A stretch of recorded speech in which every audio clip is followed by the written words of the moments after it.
लकल हम्द या अल्लाह अस्सलातु वस्सलामु अलैका या रसूल अल्लाह अम्मा बाद। सिलसिला है नाजरीन के सवालों के जवाब देने का। हमारे नाजरीन में से एक इन्होंने सवाल किए हैं, बहुत अहम सवाल है, आप इस सवाल को भी सुने, इंशाअल्लाह आपको जवाब में भी लुत्फ़ आएगा।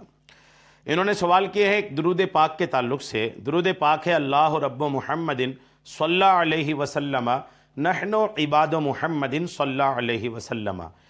इस दुरूद पाक के ताल्लुक़ से इन्होंने पूछा है कि इस दुरूद शरीफ का माना क्या है और इस दुरूद शरीफ को पढ़ना कैसा है। बहुत से लोग कहते हैं कि यह दुरूद शरीफ नहीं पढ़ना चाहिए, लिहाजा आपसे गुजारिश है कि इसका मुदल्लल जवाब दें, करम नवाजिश होगी।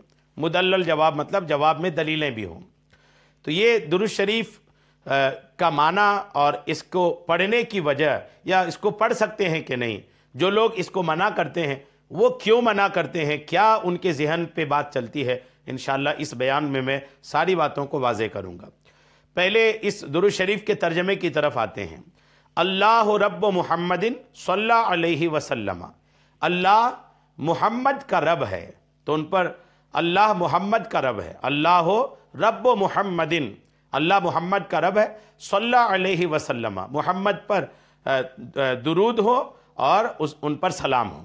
एक तो ये नहनु इबादु मुहम्मदिन सल्लल्लाहु अलैहि वसल्लम, हम मोहम्मद के, नहनु इबादु मुहम्मदिन, हम मोहम्मद के ग़ुलाम हैं, उन पर दुरूद और सलाम हो।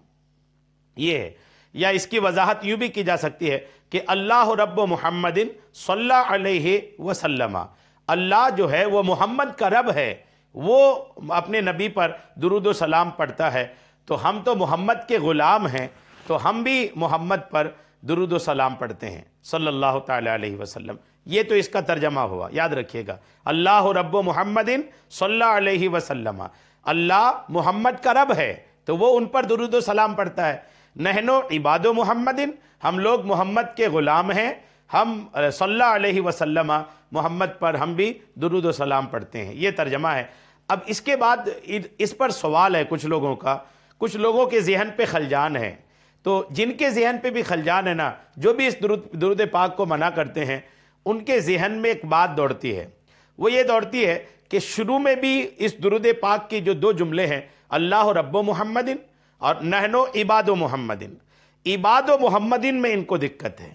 जो लोग मना करते हैं ना, उनके ज़हन पे आती इबादु मुहम्मदिन। इबाद का मतलब ये समझते हैं, इबाद अब्द से है, यानी बंदा। अब्द मतलब बंदा, उमूमन ये लोग समझते हैं कि जब अब्द का मतलब बंदा, जैसे अब्दुल्ला अल्लाह का बंदा, अब्दुल रहमान रहमान का बंदा, अब्दुल करीम करीम का बंदा, अब्दुल गफ्फार गफ्फार का बंदा, तो अब्द का मतलब ये लोग सिर्फ समझते हैं कि बंदा ही होता है, या अब्द का मतलब इबादत करने वाला ही होता है। इसलिए कुछ लोग समझते हैं कि नहनु इबादु मुहम्मदिन, हम मोहम्मद के अब्द हैं, हम भी आप पर दुरूद व सलाम पढ़ते हैं, जबकि अब्द का ताल्लुक अल्लाह से है। तो यहाँ मोहम्मद के शुरू में चूँकि लफ्ज़ अब्द लगाया गया है, इसलिए कुछ लोग समझते हैं कि इस दुरूद शरीफ को नहीं पढ़ना चाहिए। तो क्या इसकी हकीकत है? क्या लफ्ज़ अब्द का इस्तेमाल सिर्फ खुदा के लिए ही होता है, या खुदा के अलावा किसी और की तरफ भी लफ्ज़ अब्द की निस्बत होती है? क्या इसकी हकीकत है? आइए मुदल्लल जवाब सुनने की सआदतें हासिल करते हैं कुरान पाक से। याद रखिएगा, पहली बात तो ये याद रखिएगा, जो लोग भी इस पर इस वजह से एतराज़ करते, जो मैंने अभी बताया, वो उनकी कम इल्मी की दलील है। मालूमात की कमी की वजह से लोग इस तरह की बात करते हैं। सही क्या है कि अब्द का माना सिर्फ बंदा ही नहीं है, अब्द का माना सिर्फ बंदा ही नहीं है, बल्कि अब्द का माना ग़ुलाम भी और ताबे फरमान भी और खिदमत गुजार को भी अब्द अरबी में कहा जाता है। जी हाँ, ग़ुलाम को भी अरबी में अब्द कहते हैं, ताबे फरमान यानी फरमान के ताबे जो हैं उसको भी अब्द कहते हैं, खिदमत गुजार नौकर चाकर जो होते हैं उनको भी अरबी में अब्द कहते हैं। इसकी बहुत सारी दलीलें हैं। कुरान मजीद में भी ग़ुलाम को उसके मालिक का अब्द ही कहा गया है। चुनांचे कुरान का इरशाद है, कुरान सुनिए। जो लोग मना करते हैं, कान खोल कर ये कुरान की आयत सुने, दिल के कानों से सुने कि अल्लाह ताला का फरमान है, दरब अल्लाहु मसलन अब्दम ममलूकल ला यक़दिरु अला शैइन। सूरह नहल की आयत नंबर 75 है, कुरान पाक की सूरह नहल है, आयत नंबर 75 है। अल्लाह करीम क्या फरमाता है, देखिए, اللہ کریم فرماتا ہے کہ اللہ نے ایک مثال بیان فرمائی کہ ایک غلام جو کسی کی ملکیت میں ہے، خود کسی چیز پر قدرت نہیں رکھتا، یعنی ایک غلام، ضرب اللہ مثلا عبدن، یہاں عبد سے اللہ کریم نے غلام معنی کی طرف فرمایا ہے کہ اللہ نے ایک مثال بیان فرمائی کہ ایک غلام جو کسی کی ملکیت میں ہے، یعنی جو کسی کی ملکیت میں ہے، اس کو اللہ کریم نے عبد فرمایا ہے۔ تو اب جب یہ قرآن کہہ رہا ہے، تب قرآن کے کہنے کے بعد کہ قرآن نے عبد کی نسبت کس کی طرف کیا؟ اس کے مالک کی طرف، کہ جب حضور کے زمانے میں غلام ہوا کرتا تھا تو اس وقت چونکہ چلن میں تھا تو اس وقت غلام کو عبد کہا جاتا تھا، یہاں تک کہ قرآن نے بھی کہا عبدم مملوکا، ملکیت والے غلام، یعنی جو کسی کی ملکیت میں ہے اس کو قرآن نے غلام کہا، عبد کہا ہے۔ تو یہاں تو عبد کی نسبت ایک آدمی کی طرف ہو گئی نا، جب ایک عام آدمی کی طرف عبد کی نسبت ہو سکتی ہے تو رسول اللہ کی طرف کیوں نہیں ہو سکتی؟ ایک تو یہ، اور سورہ نور میں بھی غلاموں اور لونڈیوں کو اپنے مالکوں کے عباد اور ایما یعنی باندیاں کہا گیا ہے۔ اللہ کریم کا ارشاد دیکھ، قرآن دیکھیے، وَأَنْكِحُوا الْأَيَامَ مِنْكُمْ وَالصَّالِحِينَ مِنْ عِبَادِكُمْ وَإِمَائِكُمْ، عبادکم تمہارے غلام، قرآن نے کہا ہے۔ جی ہاں، سورہ نور کی آیت نمبر 32 ہے۔ اللہ نے فرمایا اور تم اپنے مردوں عورتوں میں سے ان کا نکاح کر دیا کرو جو عمر نکاح کے باوجود بغیر ازدواجی زندگی کے رہ رہے ہوں، اور اپنے باصلاحیت غلاموں اور باندیوں کا بھی نکاح کر دیا کرو۔ تو یہ تو عبادکم قرآن پاک کی اس آیت میں ہے، اور اس درود شریف میں عباد محمدین ہے۔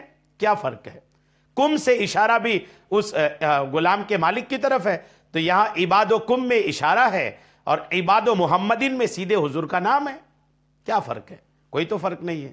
تو جب لفظ عباد کا تعلق قرآن نے انسان کی طرف کیا ہے تو اسی لفظ عباد کی نسبت اگر رسول اللہ کی طرف ہو جائے تو کیا دقت ہے؟ سمجھنے والی باتیں ہیں۔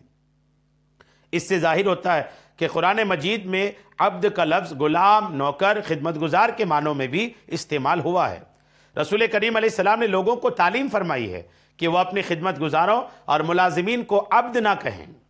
جی ہاں، ایک شروعات میں آقا کریم نے منع کیا تھا کہ کوئی مشابہت نہ ہو جائے، پھر جب لوگوں میں توحید بالکل راسخ ہو گئی تو آقا کریم نے اس کی اجازت دیا۔ یہاں تک کہ حضرت سیدنا عمر فاروق اعظم رضی اللہ تعالیٰ عنہ کا ایک قول سنیے۔ حضرت عمر فاروق اعظم رضی اللہ تعالیٰ عنہ خلیفہ منتخب ہوئے تو منبر رسول پر خطبہ دیا، اور جب خطبہ دی تو اللہ کی حمد و ثنا کرنے کے بعد آپ نے فرمایا کہ وَذَلِكَ أَنِّي كُنْتُ مَا رَسُولِ اللَّهِ وَكُنْتُ عَبْدُهُ وَخَادِمُهُ۔ حضرت عمر کہتے ہیں میں رسول اللہ کے ساتھ تھا اور میں رسول اللہ کا غلام بھی تھا اور ان کا خادم بھی تھا۔ عبدہو یعنی عبد محمد، حضرت عمر نے فرمایا ہے، ہو کا اشارہ حضور کی طرف ہے۔ تو حضرت عمر تو کلیئر کہہ رہے ہیں کہ میں حضور کا عبد تھا جب حضور حیات سے تھے، آقا کریم کا عبد میں تھا۔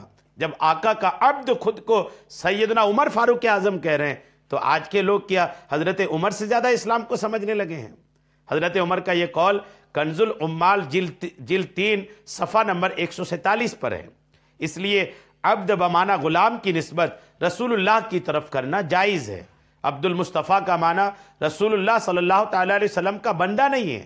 کوئی اگر عبد المصطفیٰ نام رکھے تو جائز ہے، عبد النبی رکھے تو جائز ہے، ویسے عبد المصطفیٰ رکھے تو جائز، عبد الرسول رکھے تو جائز، عبد النبی رکھے تو بھی جائز ہے، چونکہ عبد کا معنی یہاں خادم اور غلام کے ہیں۔ تو ویسے ہی درود شریف کا جو دوسرا جملہ ہے نحنو عباد و محمدن، اس میں بھی عباد کا مطلب بندہ نہیں، عبادت کرنے والا نہیں، بلکہ رسول اللہ کا غلام ہے۔ اللہ رب محمدن، اللہ محمد کا رب ہے، وہ درود و سلام پڑھتا ہے۔ نحنو عباد و محمدن، ہم لوگ محمد کے غلام ہیں تو ہم بھی درود و سلام پڑھتے ہیں۔ یہ اس کا مطلب ہے۔